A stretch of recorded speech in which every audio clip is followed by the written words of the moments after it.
Call your mommy, your daddy, and all your friends and tell them New York's #1 podcast app is blowing up the airwaves, and they can't do nothing about it.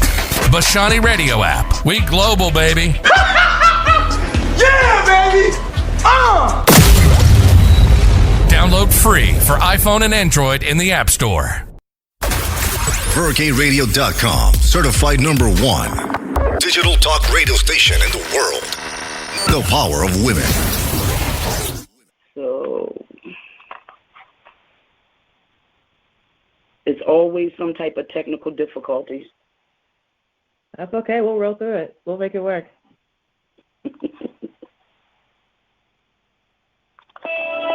What's up, everybody? It's me, it's your girl, Sassy Scribe of Situations with Sassy, bringing you the very best in LSD. That is love, sex, and dating.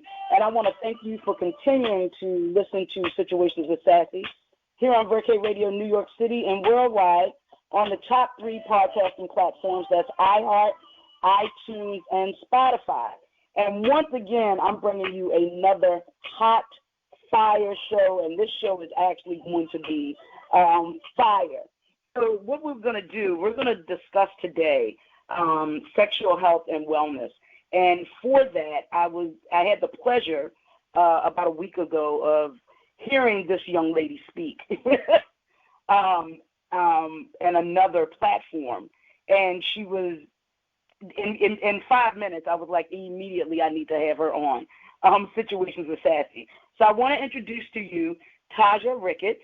She is the founder of Satin Kiss Enterprises, LLC. It's an elevated shopping and education experience curated for quality consumer safety, empowerment, and diversity. Satin Kiss was established with the desire to minimize stigma around sexuality and enhance sexual health and pleasure outcomes, especially for women, by people of color, and others whose interests are not often recognized in the spaces where it matters most.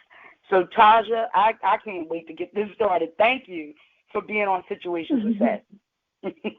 Thank you for having me. I'm excited to be here.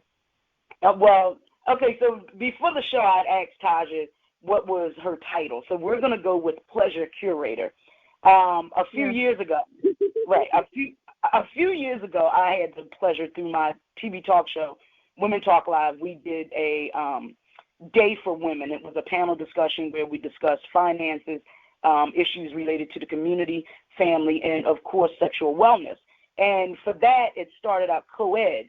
But when we wanted to speak specifically to the women, we know women are more relaxed when it's only women in the room. So we removed all of the men, and we started the discussion. And what I found out of the 50 to 75 women in there, a third of them had never experienced an orgasm. Another part of them didn't experience one until they were in their late 30s, mid 40s, and some of them in their 50s.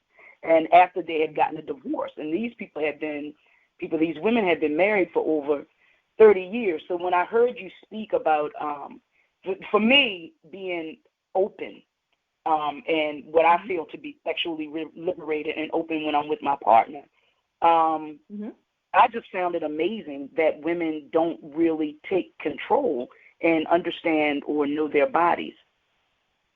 Right. Yeah, I mean, it's unfortunate because a lot of... go ahead, I'm sorry. No, go ahead. Say what you were going to say, then I can go.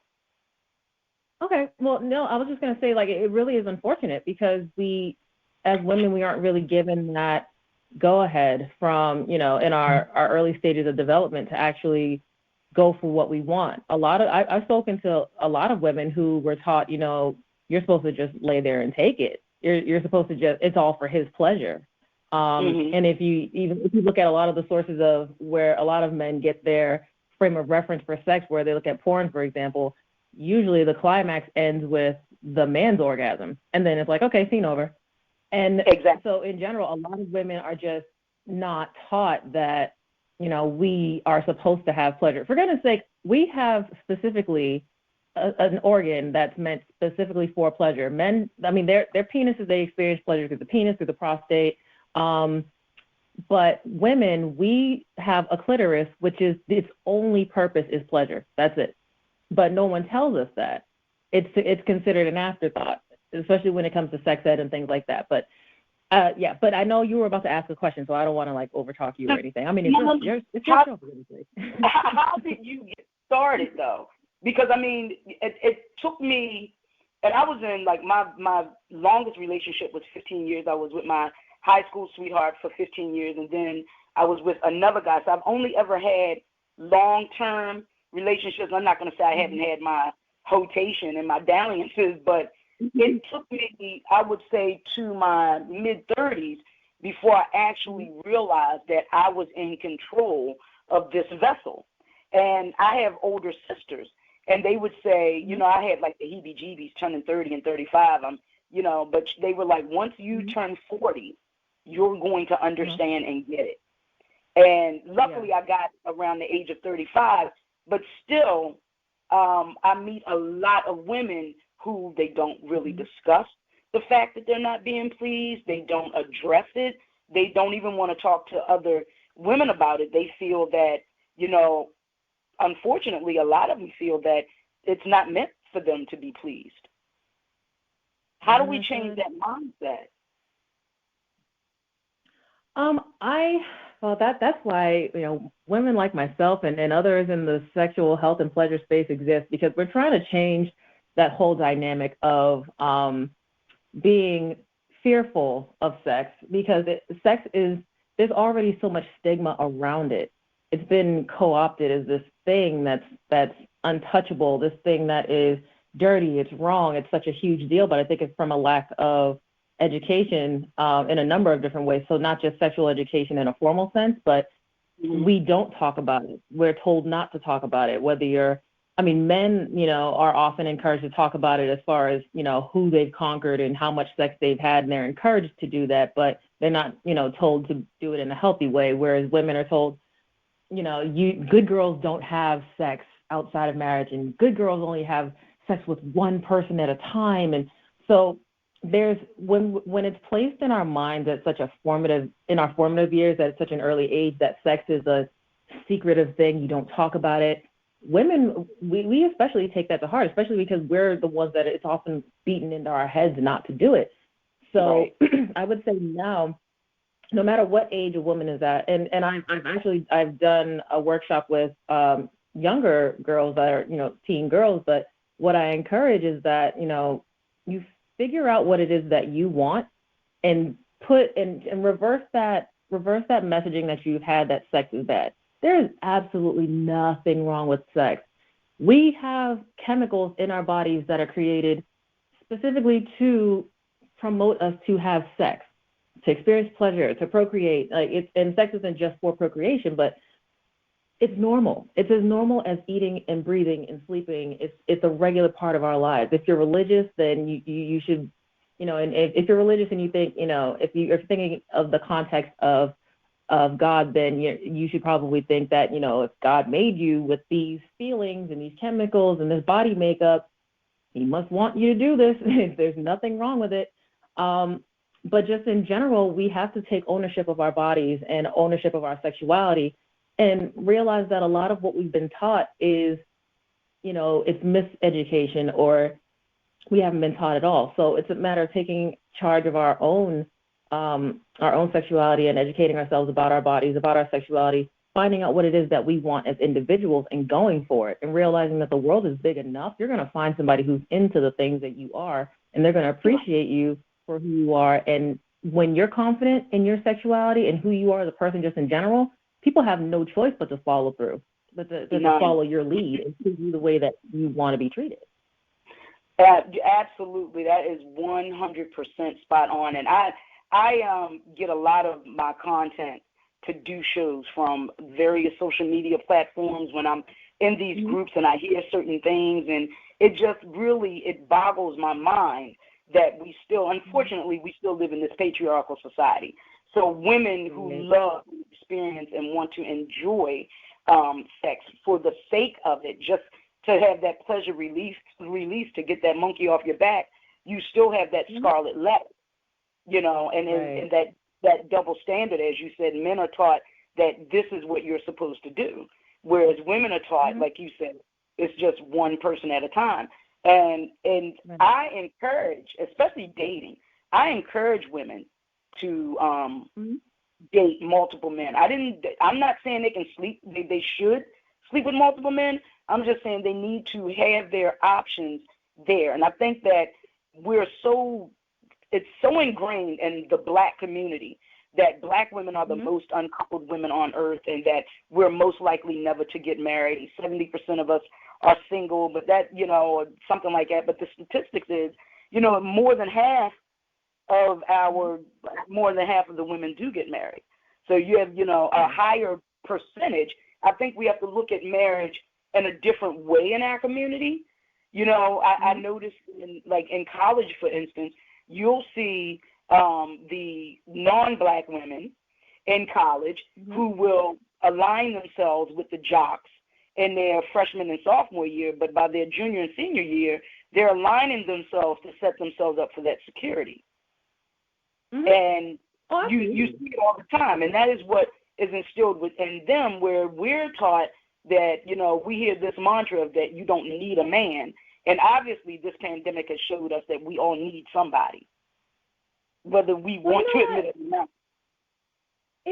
I think this pandemic, I think as human beings in general, it's shown us that we're social creatures, or it's made us realize even more that we're social creatures. So it's less about needing a man and more of us realizing that we need social interaction just as social creatures in general. So, for example, need to be touched. Even with a hug, we need to be touched. Yeah, in some kind of way. Like, I honestly, for myself, I've had partners that I would, a couple of partners that I've had since before the pandemic, and I've, maintained contact with them. I've been lucky in that regard, but even then it's like not a consistent everyday thing. It's just been like, situational here and there thing, but we're all quarantining, we're keeping safe. But yeah, to go back to the point that you made a little while ago, like that is very true. Like Black women, we're often taught, for one, like you said, that we're undesirable. But let me tell you something, as somebody who dates interracially on a regular basis, that is absolutely not true. I've dated everything. I have dated everything, and I've been treated amazingly because I've opened up my options, and I'm like, okay, I'm here. I'm a whole person. I'm a Black woman, but I'm still a woman. I'm a human being. So I bring my whole self to the situation, and I learn to vet people in the proper way. But I have been treated amazingly over these last few years while I've been dating, because I know for myself that I deserve better. Like I'm not going to limit myself. First of all, I'm anti-struggle love. I don't think that you have to put up with anybody's mess. I don't care how long you've known them or been with them or how much you love them. I don't think you should have to put up with anyone's mess in order to prove that you're in love with them, in order to prove that you're loyal. Like, I hate that. So I definitely encourage women on a regular basis, like, go for men that are going to treat you right out the gate. Any red flags, those are there for a reason. Abort ship, like, just go the other direction, because there are men out there, or women, or whatever it is that you are interested in. There are people out there that will treat you right from day one, and it'll remain consistent. That's what you want to look for. It's not about the mean games from the beginning. If you start to feel like, if it feels like a task, if it feels like a challenge from the beginning in a way where it doesn't feel comfortable, then but you know what? That's one of the things that we are, that we are taught. And I don't know if it's taught implicitly, explicitly taught, but it's kind of implied that, this is what you have to do. Oh, it's just how men are. And I am absolutely, and I know when I was young, in my 20s, I had that mindset. I had to actually reprogram my entire way of thinking. Otherwise, I couldn't do situations with Sassy without it. And as I say on every show, the situations and scenarios that I discuss, I have experienced at one point in my life. I've cheated and I've been cheated on. I have allowed a lot of mess, and I've not taken any mess.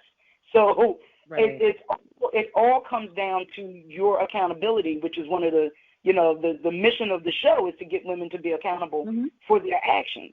And I want women to be able to enjoy sex without a stigma being behind it, without them being called a slut-shamed or being called a hoe or a trick or whatever, or easy. Even when we're young, we look at young girls like, oh, look at her, she's fast. I was one of those fast girls.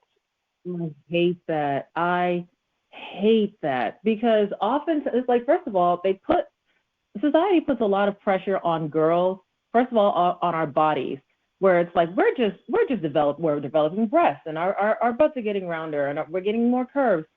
And we're told, oh, well, you have to cover up, you have to do this because it's distracting the boys. Okay, well, how about we teach the boys to just respect women in their bodies and let them know that women don't belong to them. They don't just automatically have some ownership over us, or, okay, we're all attracted to something. It doesn't mean that that's the other person's fault. But people have to start teaching boys and men that they take responsibility over their own bodies and their own actions. Forget what anybody else is doing. Like, you don't have the right to talk to or touch or assault or do anything to a woman, no matter what she's wearing, what she looks like. And if we instilled that in boys from a young age, we wouldn't have the problems that we have now. So hopefully with this generation, with more awareness that we have going forward, hopefully that becomes a thing versus us telling women, well, we should be more careful.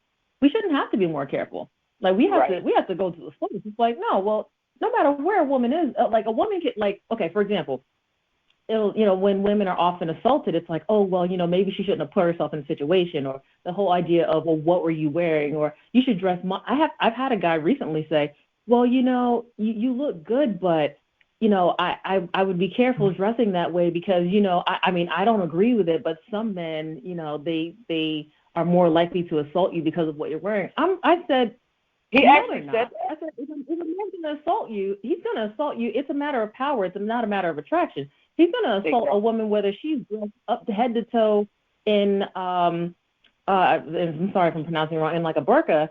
If she's dressed head to toe, completely covered, women have still been, sexually assaulted. They've been wearing all sweats or whatever. Like, it completely covered up. It doesn't matter what it is. It's that person taking an action and doing a thing that they weren't supposed to do because they felt that they were entitled to do so, or they felt empowered to do so by taking the power away from another person. So what I'm wearing is to, be damned. It's just going to happen. It's the predatory behavior. And I actually dated an individual, and he didn't like the fact that I would wear low-cut shirts. But when he met me, I had on a low-cut shirt when he met me. And I remember getting dressed one morning, and he was like, that looks nice, but I don't like that because it shows too much. I said, well, oh, well. And I kept on moving, and then it actually escalated, started a huge argument. I'm like, I've dressed like this, and it's not something that I plan on changing anytime soon. This is how I dress. This is how you met me, and it's just the fact that my shirt was low cut. And I said, you got to understand, and what he doesn't understand, and now it really doesn't matter, but as a plus size woman, there's certain clothing that can elongate your body and can slim you out, and it's just in the way in which that I dress my body, to fit me. It just so happens to attract other individuals. But I don't understand. I really and truly don't understand that mindset that it's our fault. And then you have this whole mindset of thought behavior. And because I have a 14-year-old nephew, a great nephew actually, and he's yesterday we were together, and he's over and he's talking, and every phrase he said, if a woman has an OnlyFans page, she belongs to the streets. And I'm like, wait, who's explaining this? I said, we need to have a deeper conversation. But yet at 14, he's very aware of what women are wearing. And when I wear certain things and his mom wears certain things, he's like, that's too short. And he's always had that type of mindset. And I told my niece, I said, y'all have to have a conversation with him. Yeah. Yeah, you have to have a deeper conversation with him because for on Sassy, it's not going to come out right. It's not. It's going to come out. That was so much differently. Like, what? Well, no. We're going to unpack this. Let's talk about this first of all. But yeah. I'm trying to make sure that I instill values into my nieces and nephews so that they don't even get to that point. Like, and like, I mean, they're little. They're all little right now. But I'm like really trying to do a good job of like catching them before it gets there because, I mean, even if they were to ever say anything like that, it's like, okay, in a loving way, I want to catch them. But if I have to like shake them a little bit, I have no problem doing that because I would be so mad. Really? No.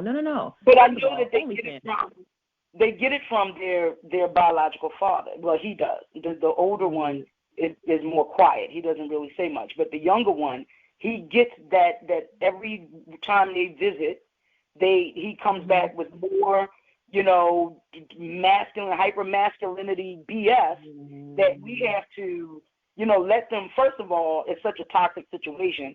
We have to let them decompress for 48 to 36 hours before you can even begin to figure out what happened over the weekend. And by then it's like Tuesday or Wednesday.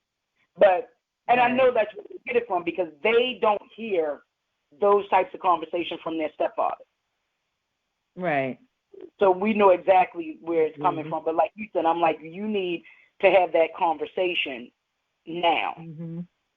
And that is, I know we teach them, gentlemen, and that's a whole nother show, but I'm like, gentlemen, you open up the door, you pull out the chair, you help them with the coat.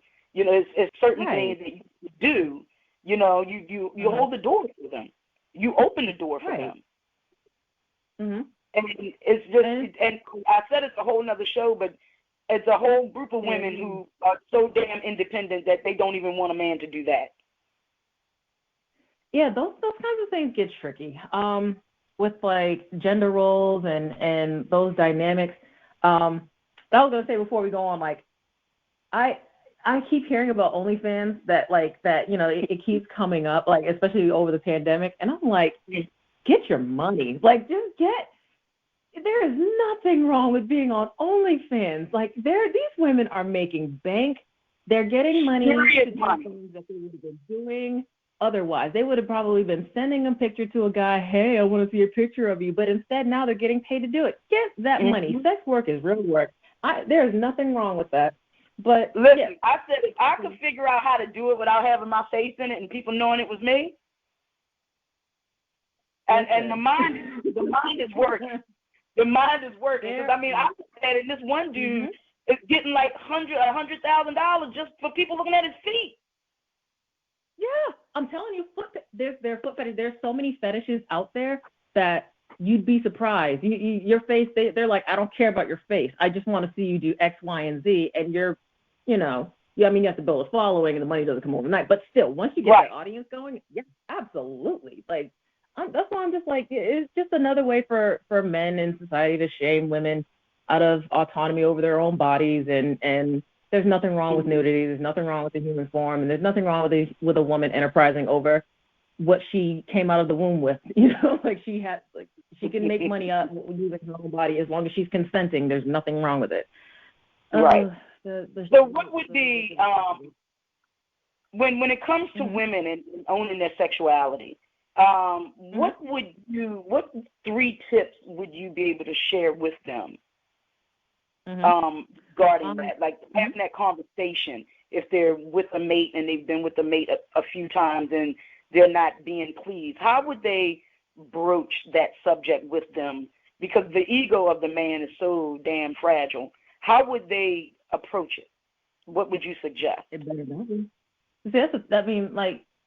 The male ego, we're going to have to learn to just ignore it because we can't. Yeah, I know you did. Like, we have to listen. I'm comfortable now with being able to. It didn't happen overnight. It was a learning process. I'm like, damn that. We need to talk. It is. Right, like exactly. So, and it is scary. It's like, we're taught to tiptoe around their feelings, but if you're gonna get what you want, you have to be able to say in a way that you don't have to come out and say your sex is trash. You could just say like, okay, this is what I want. You can guide them. There are sexy ways to do it. But just having, if this is a person that you feel that you can be physically intimate with, then you should be able to be emotionally intimate with them. You should be able to have, a candid conversation and say, hey, this is what I like. Can we try this? This is something I noticed we did this time. Can we try it differently this way? Or even during the act, telling them, you just flat out telling them, hey, do this instead. Or I like it better this way. Hey, can you lick instead of suck? Can you know what I mean? Like just little things like that. Or just placing their hand a certain place, or showing them, like if you like your neck stroked a certain way, taking their hand and showing them what you like. And then it's like, okay, you're kind of like getting them involved. You don't even have to use words. Or sometimes taking control in the situation. Like, if there's a certain position you want, kind of turn and get into that position over time. It can flow like a dance. But it's all about you knowing what you want. First of all, taking inventory. And I have a sex assessment, an actual sex assessment for individuals. And couples can do it, but individually, like one person can take their test and the other person can take their test. They can come together and talk about it. And you can pull out different things from it to say like, oh, I didn't know you were into that. Do you want to try that together? But the point is that, for everybody, everyone needs to figure out what it is that they like as an individual, as a person, not just physically as far as the sexual aspect, but emotionally. What kind of connection do you want? Like these are important things to ask yourself. And then once you figure that out for yourself, work on what might be stopping you from expressing that. And so it's important to still have those conversations with your partner if you do want to be pleased. And honestly, I am all about self-pleasure before any other kind of pleasure. You have to really explore and understand your own body before anybody else can. Like you have to figure out where on your body you like to be touched, what feels good. You have to give yourself your first orgasm. You can't wait for the next person to give it to you. So there's some women that have never had an orgasm. I'm like, well, guess what? You're going to have to do it yourself. And there is absolutely nothing wrong with that. You should be your first source of pleasure. And then you can teach somebody else how to give you that pleasure. But otherwise, you're going to just be, frustrated because you're going to think, oh, everybody sucks at sex. You're like, but it's no, you have to know what you like and be able to tell that other person what it is. You are responsible for your own pleasure. You have to tell them, this is what I like, because everyone's body is different. Like there are some things like, anatomically, a lot of us are pretty much the same, but some of us respond to pleasure differently. Like we have different nerves that respond differently in our sexual organs. Some of them respond better to pressure. Some respond better to vibration. It varies, but you have to know what that is for yourself and be able to tell your partner while you're, before, during, and after, as far as like telling them what you're into before, then, during the fact saying like, continue to do this or stop doing that or let's try this. And then after the fact, giving feedback of saying like, oh, I really like that thing you did, or next time I think you should try this, or is there anything that I could be doing differently? But communication is definitely important. But of course, like I said, you have to start with yourself and then start, telling the next person what to do properly. Move forward from there. But you do have to understand and learn and know your body, and don't be afraid that, because what you tried on the last woman won't necessarily work on the next one. And you really, truly have to speak up and say, no, I'm an advocate for that. I'm 100% an advocate for that. But listen, we're running out of time, so I always like to ask everyone for like a motivational quote before we leave. So what could you leave my listeners? What motivational quote that's kind of your mantra? One of the quotes, or one of the views that I came up with, especially after my last relationship, there are a million people, there are several billion people on this planet. You can find one. There it is. The odds are in your favor. So never limit yourself. So that's whether emotion, or relationship, or sexual, or friendship. You have options. There it is, ladies. Never limit yourself. You have options. And I think that has been ingrained in us, is that we don't have options. And people tend to forget that we do have options. Mm-hmm. So, absolutely. So listen, tell everybody where they can find you, your Instagram, Facebook, your website. Just give everything out. Okay. So you can find me. So my business is Satin Kiss. You can find the website at www.satinkiss.me. And I am on Instagram at satinkiss.me. Also on Twitter, satinkissme.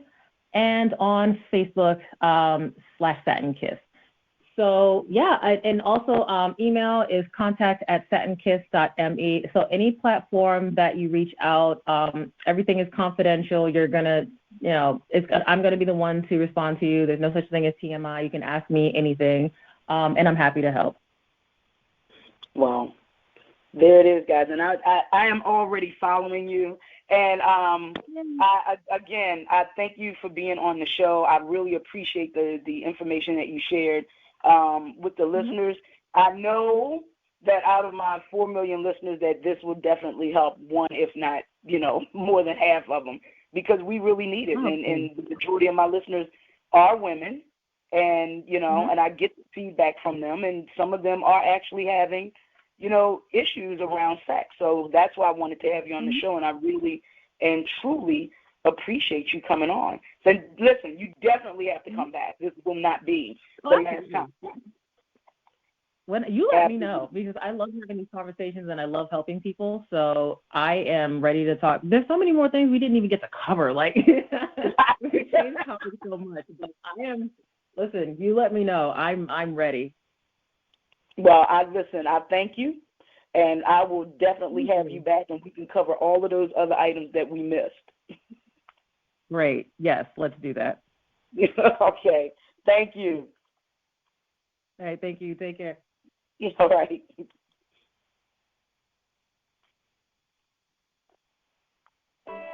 So that's it for this edition of Situations with Sassy. Remember to follow Sassy Scribe on Instagram, Facebook, Snapchat, and Twitter. And remember, come back next week. I'm going to have another fun-filled show for you.